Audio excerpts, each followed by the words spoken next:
मेहनती कबूतर। एक झोंपड़ी के ऊपर कबूतर और उसका परिवार रहता था। कबूतर के परिवार में उसकी पत्नी, 2 बच्चे और कबूतर की माँ रहती थी। कबूतर अकेला अपने घर को पालता था। वे बहुत मेहनती था। वे सुबह होते ही घर से खाना लेने निकल जाता था और सबके लिए खाना लाता था। कबूतर की माँ अपनी बहू से, बहू देखो, हमारा बेटा कितनी मेहनत करता है। बेचारा दिन भर बाहर घूम के हमारे लिए खाना लाता है। कबूतर की पत्नी, हाँ जी माँ, ये तो है।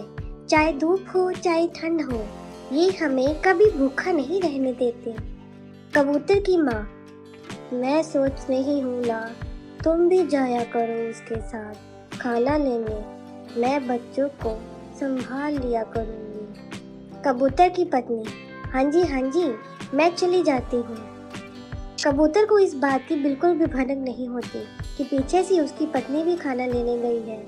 शाम होते ही कबूतर वापस आता है और अपनी माँ से पूछता है कि माँ जी, हमारी पत्नी कहाँ है? दिख नहीं रही है।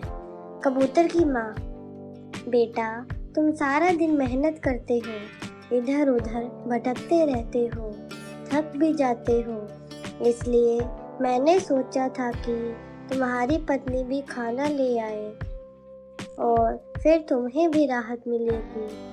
कबूतर ये सुनकर गुस्सा हो जाता है और कहता है कि माँ, ये आपने अच्छा नहीं किया। आपको नहीं पता बाहर की दुनिया कितनी जालिम है। रात होने वाली होती है। कबूतर की पत्नी फिर भी नहीं आती।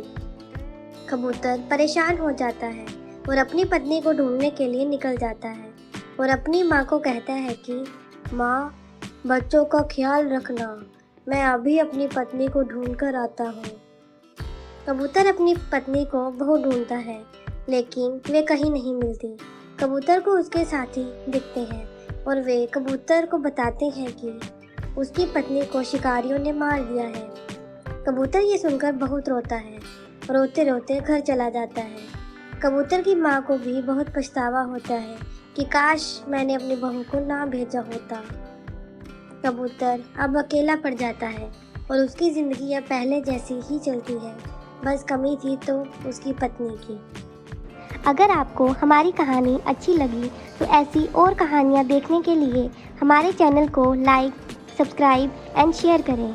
डुब्बू टोन्स की तरफ से आप सबका धन्यवाद।